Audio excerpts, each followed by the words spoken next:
Thank you to all four of you, and most especially to Mr. President, for those very inspiring opening remarks. I am informed, unfortunately, that Mrs. Hutsishvili has lost her voice. And it's very hard to make a speech when you've lost your voice. So she was not able to be with us today. And so we're going to move on. I've been asked to make some opening remarks here that will frame our discussions over the next 2 days. So I will do that now, and then I will ask our guests and some others to come up for a panel discussion on the issues of freedom, security, prosperity, and democracy. I want to begin by putting our discussion in a more global framework. I also co-edited a journal published in Washington by the National Endowment for Democracy called the Journal of Democracy. We've just celebrated our 25th anniversary. Ironically, we started publishing just as the Berlin Wall was falling down and communism was fortunately disintegrating in this part of the world. It was a very exhilarating time for democracy in our first 10 to 15 years. But in the last decade, we've experienced a more sobering and questioning period, which led us finally, in this 25th anniversary issue in January, to ask the question, is democracy in decline? So to begin to answer that question, I want to remind ourselves that we are now 4 decades into what's been called the third wave of global democratization, a period of historic democratic expansion in the world that began with the Portuguese Revolution in 1974. And if we're going to try and take stock of where we are in the world in terms of democracy, we should begin by recognizing the impressive durability of democracy in the world. When the third wave began in 1974, only about 30% of all the independent states in the world could be said to be at least electoral democracies because they had free and fair elections to choose their leaders, and because if the people wanted to, they could replace their leaders in those elections. But outside the industrialized West, democracy was a relatively rare phenomenon. In the subsequent 3 decades, the number of democracies expanded dramatically. And in every year, that number either expanded or held steady from 1975 until 2007. Nothing like this continuous growth in democracy had ever been seen before in the history of the world. Levels of freedom in the world, as measured by Freedom House, also steadily expanded during these 3 decades, beginning in the mid-1970s. And then around 2006, the expansion of freedom and democracy in the world came to a prolonged halt. And it's that period of halt, of stagnation, or even what I call mild recession of freedom and democracy that we remain in today. Since 2006, there's been no net expansion of democracy in the world. And since then, the average level of political rights and civil liberties, as measured by Freedom House, has even deteriorated slightly. One could see this past decade as a period of equilibrium, given that democracy had expanded to a number of countries with weak facilitating conditions, such as poverty or the misfortune of living in an authoritarian neighborhood, something that you know well in this country. It's impressive that, frankly, democracy survived or revived in so many places. But as I said, still there are signs, which I will articulate here, that we have been in a democratic recession since around 2006. Beyond the stagnation or even modest erosion of global levels of freedom and democracy, there have been several other causes for concern. One has been a significant and, in fact, accelerating rate of breakdown of democracy.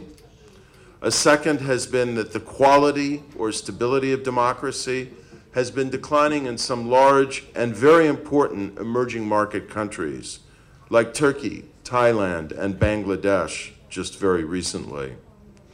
Third, authoritarianism has not only been deepening and becoming more explicitly and unapologetically undemocratic, but it's been growing, as you know very well in this country, more assertive, more self-confident, and I would even say in some cases, expansionist. Fourth, the established democracies, frankly, I will begin by acknowledging the problems in my own country, have been performing rather poorly in terms of their democratic institutions in some cases, and seem to lack now the will and self-confidence to promote and defend democracy effectively abroad. So let me just elaborate briefly on each of these. If we break up this 40-year period of democratic expansion, the third wave, into its 4 component decades, we see a rising incidence of democratic breakdown per decade since the mid-1980s. The rate of democratic failure in the first decade of the third wave, 1974 to 1984, was 15%. It was a pretty high failure rate. Then it fell to 7% in the decade 1984 to 93. Then it climbed to 10% in the third decade, and in the most recent decade, it has jumped to 14%. That means 1 out of every 7 democracies that existed in the last decade in the world failed. Since 2000, the year 2000, I count 25 breakdowns of democracy in the world, and these are not only happening through blatant military coups or the kind of executive coup that happened in Peru, where the president simply closed down the Congress and seized emergency powers.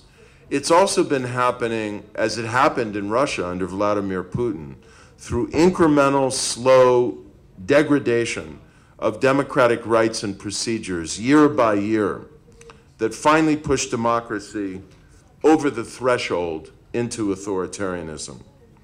It's sometimes difficult to assign a particular date to this latter form of failure, since there's no sharply disruptive act like the self-coup, the autogolpe in Peru.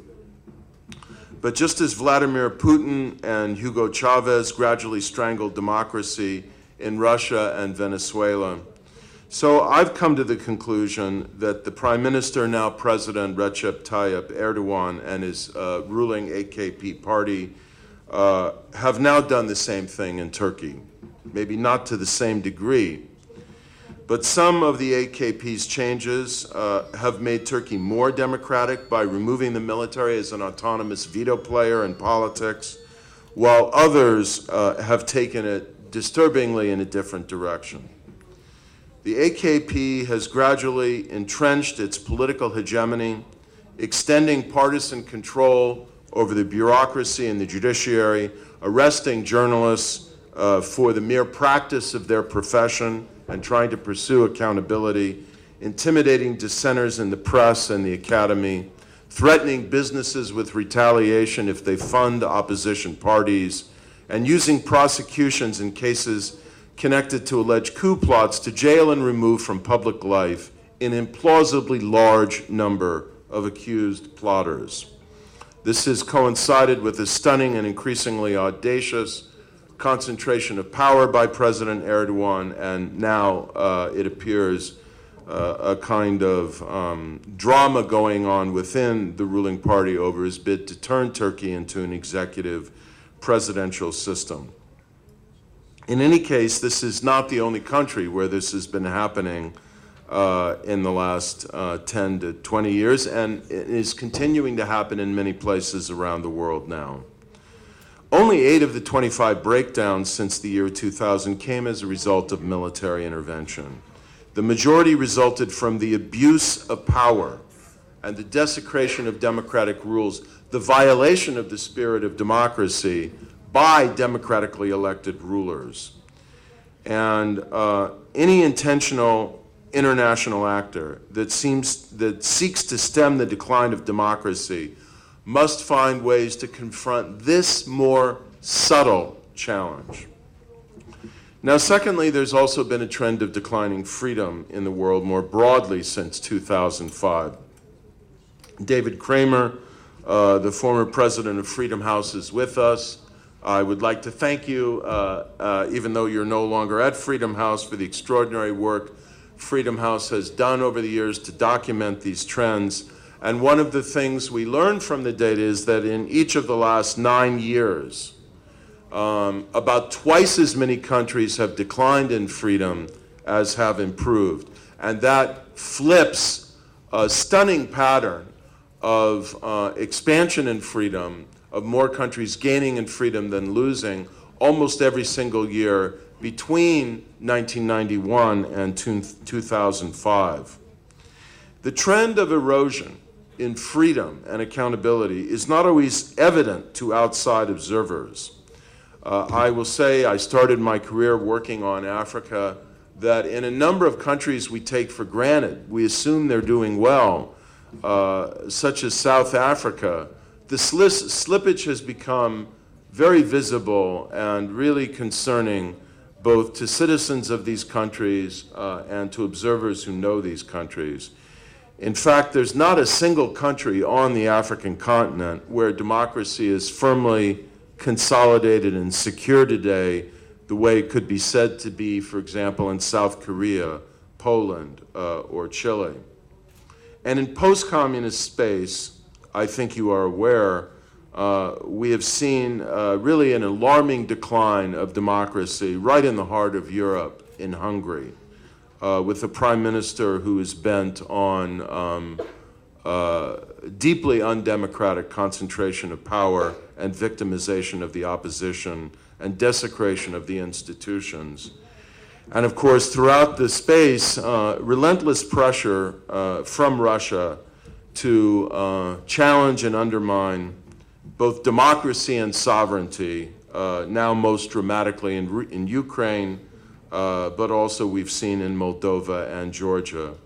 And this not only happens in the overt ways, rather poorly disguised in terms of the penetration of Russian troops into eastern Ukraine, but in very, very subtle ways that involve the use of money and the use of propaganda with increasing sophistication to subvert democratic processes and institutions.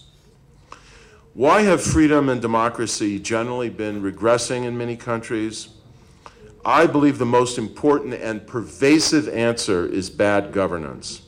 So Freedom House has two scales that they use to measure democratic trends in the world: political rights and civil liberties. Embedded in those scales are other measures of transparency, good governance, control of corruption, and the rule of law.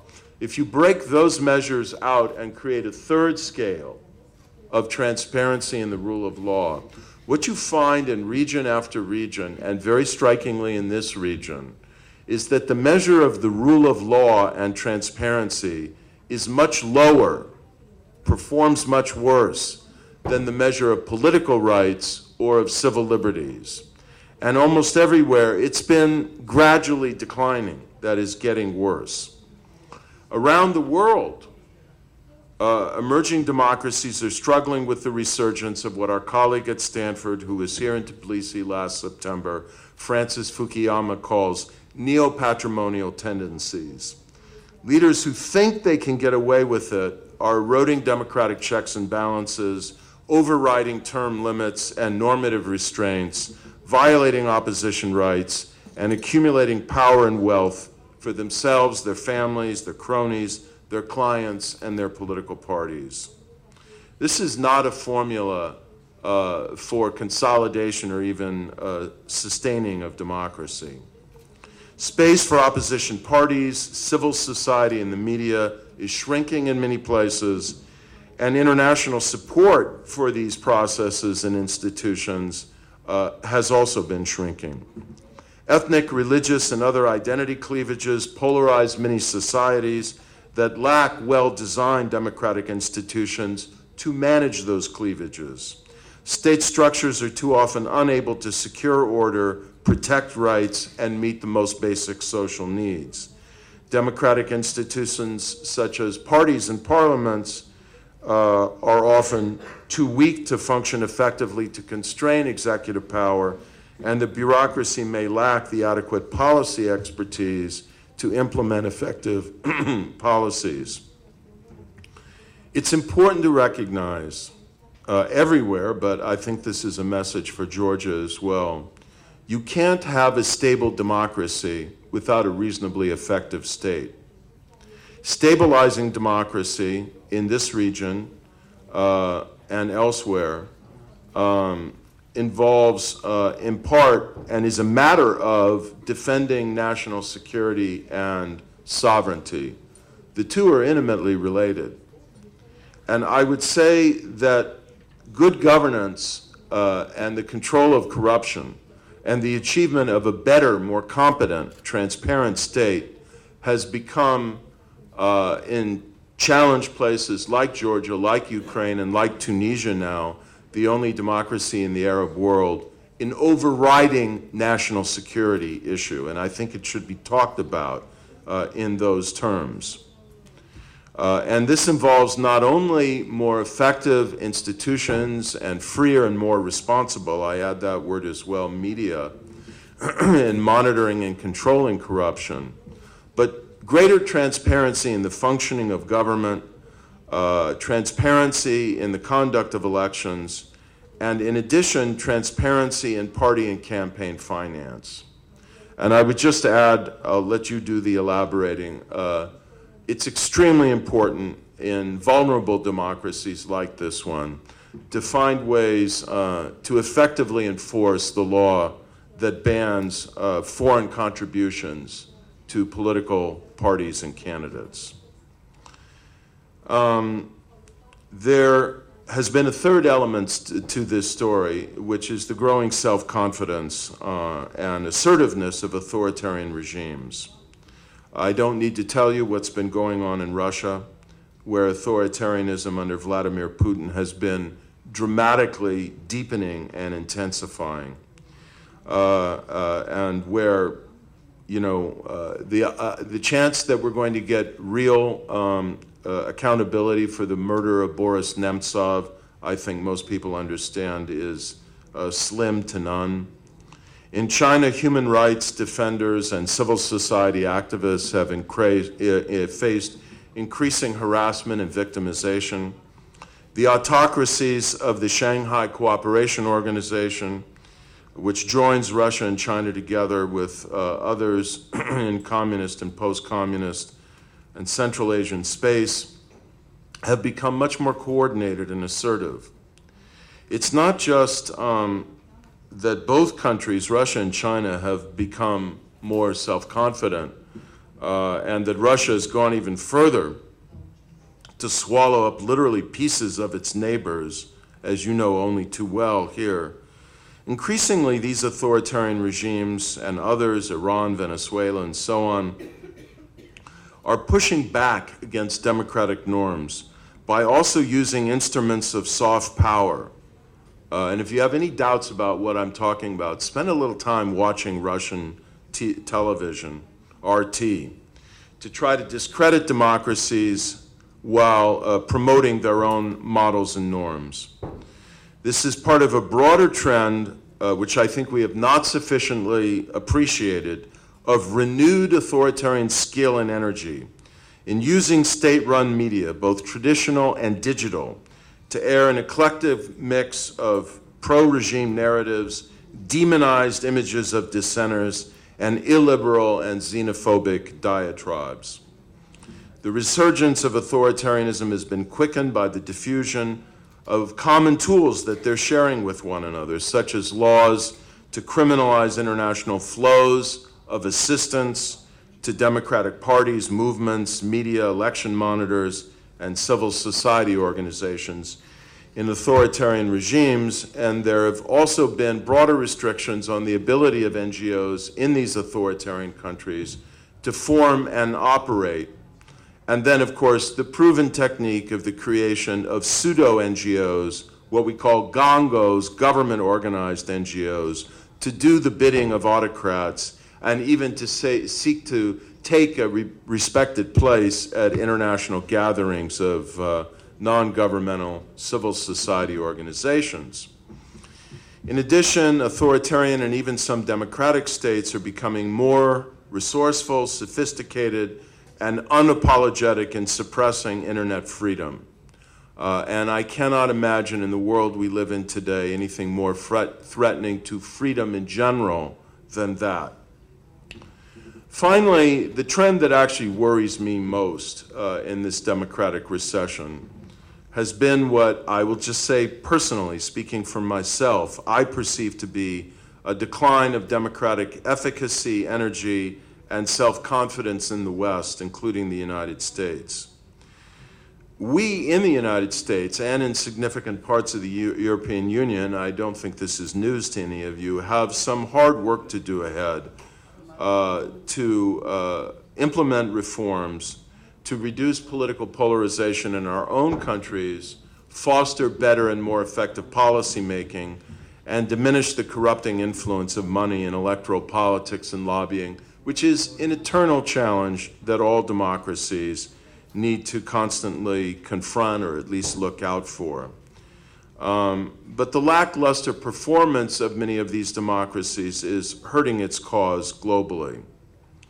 As a global democratic community, I would suggest we need to recover our energy and our confidence in our own values.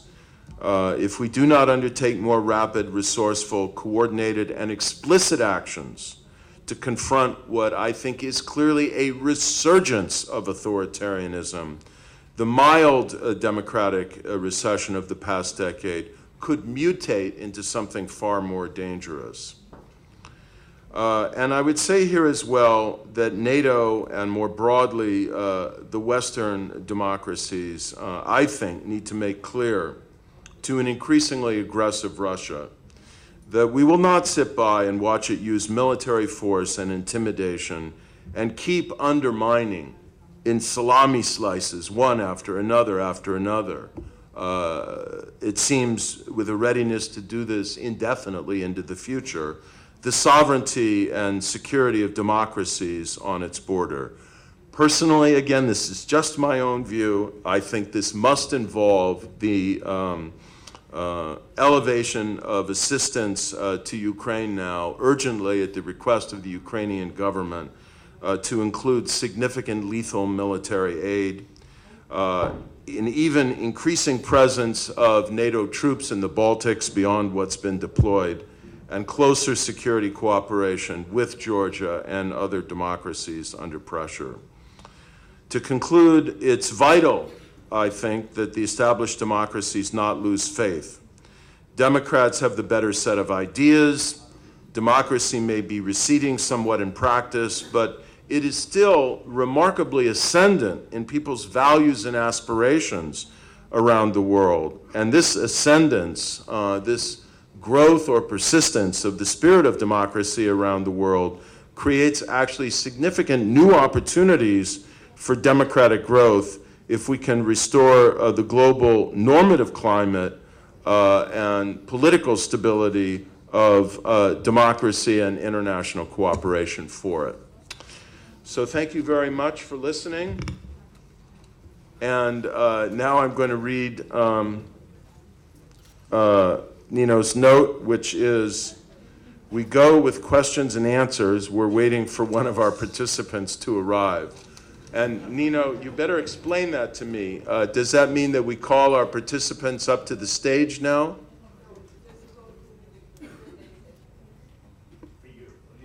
For you. For me. Okay. Maybe it should be for you. So I should entertain questions? Is that the idea? Okay. Are there any questions or comments or any reactions or criticisms?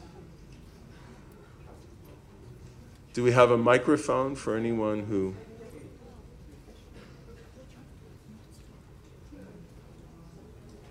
Anyone have anything they want to raise? Yes?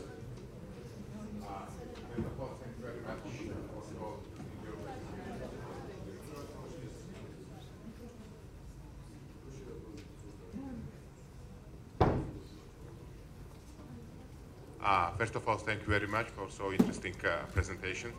My name is Nika Chitadze. I represent International Black Sea University. With your permission, I have a question related to the authoritarian regime in Russian Federation.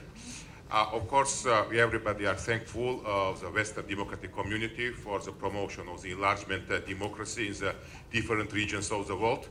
However, with regard to the Russia, after the disintegration of USSR and ending of the Cold War, we know that Western countries somehow they closed eyes on some, let's say here, imperialistic policy of Russia. For example, interference in the internal affairs of the post-Soviet countries in the beginning of 90s, or the implementation of genocide on the territory of Chechnya as a result of two wars.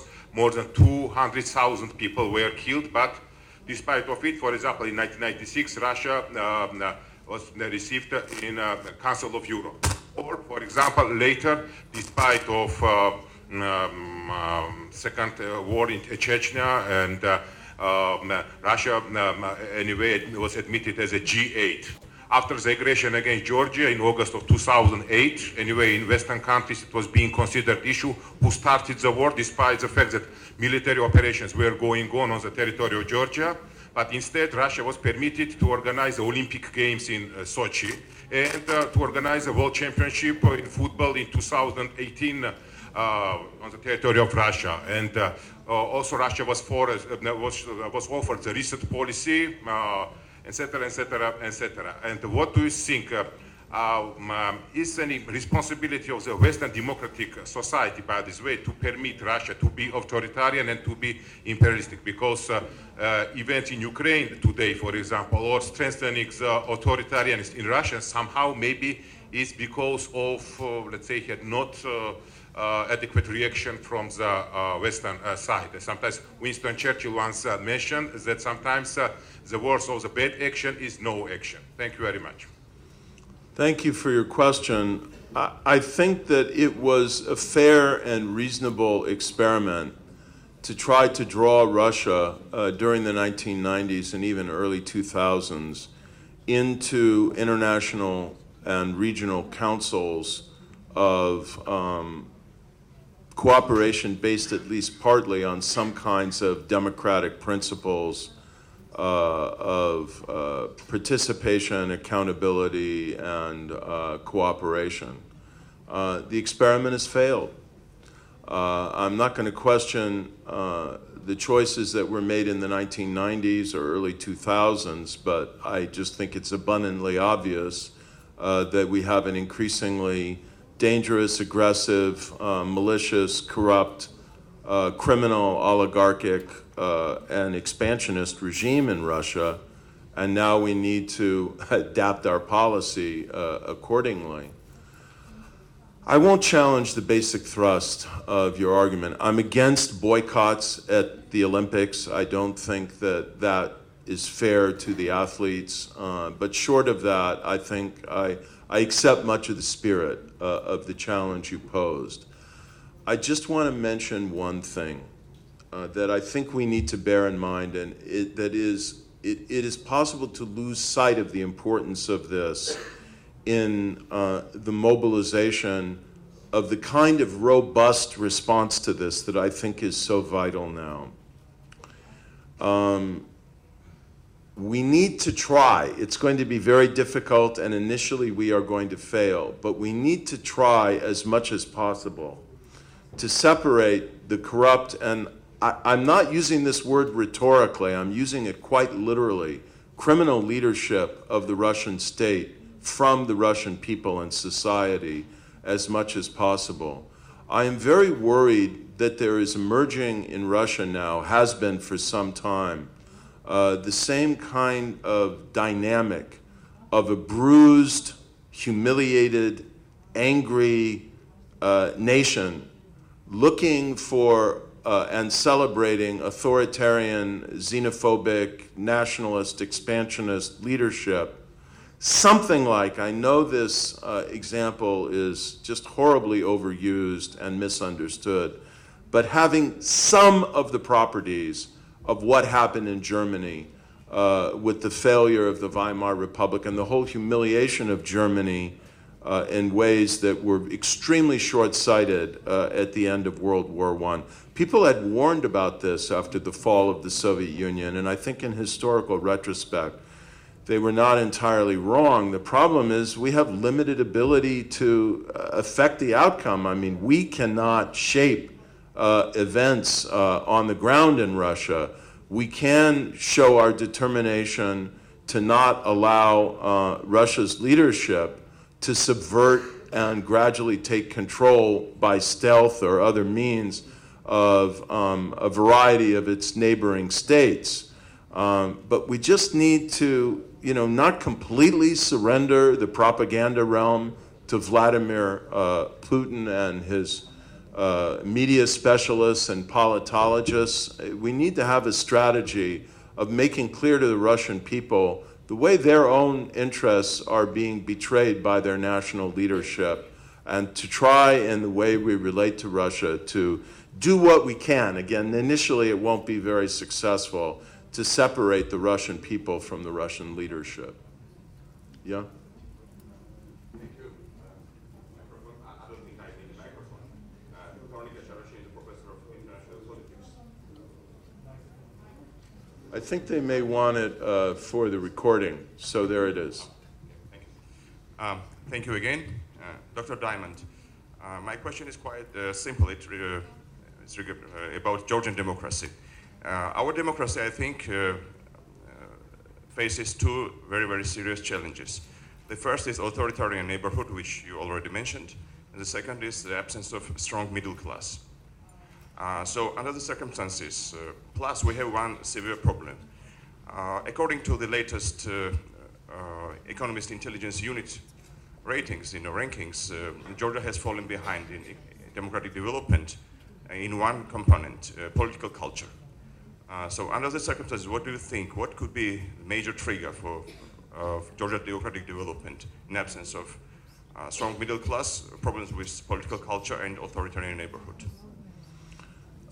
First, let me talk about political culture, which goes straight to the heart of the spirit of democracy, and then say something about the middle class. I think the two most important imperatives for building a culture of democracy come from the top and from the bottom, and somewhere they meet in the middle. It's very important that political leaders of government institutions and political parties, and I know the political leaders here share this sentiment acutely, that they behave in a way, that they use rhetoric in a way, that they send signals to affirm the importance of democratic values, not only of participation and fidelity to the principles of free and fair elections and so on, but also in terms of tolerance of opposition, tolerance of dissent, and some kind of willingness to compromise with one another, which we've not been doing a very good job of in the United States. So leaders set examples and can create a political tone in a country that gets absorbed by the people and can have an impact on the culture. Then there's the challenge from the bottom, and I just cannot underscore enough. When you mention civic education, people roll their eyes. It's something, well, of course we need civic education. Of course we need to teach our students about democracy. And it just becomes a throwaway line. I really think it's something that an emerging democracy needs to embrace as an overriding, determining principle of education and social relations. That education for democracy and for tolerance, I cannot emphasize enough, over and over again, the importance of inculcating in young people the value of tolerance, of opposing points of view, of religious, national, and social minorities, respect for difference, and an ability to negotiate and manage and engage differences of all kinds. This needs to begin in elementary school and be really woven deeply and creatively into the curriculum of schooling at every level, from the elementary school through the universities. Then, in terms of the middle class, the only way to get a larger middle class is to grow the economy in an inclusive way, obviously. And Georgia's done a lot to try and reform the state and improve and streamline regulation in a way that would invite foreign investment and encourage domestic investment. I applaud those changes. I'm not enough of an expert on, or I'm not an expert on Georgian politics or economy, so I can't give you a prescription about what needs to be done. I can only say that Georgia has a lot less margin for error than other countries, and I think you understand why. So doing this in a way that is fiscally sustainable and that doesn't incur extensive debt, I think is extremely important. Because if Georgia overruns itself in terms of its fiscal situation, it will be a disaster. You cannot afford to creep anywhere toward the precipice of Greece, for example, not to suggest that you're doing so, but just in terms of mindfulness for the future, without calamitous consequences for your national security.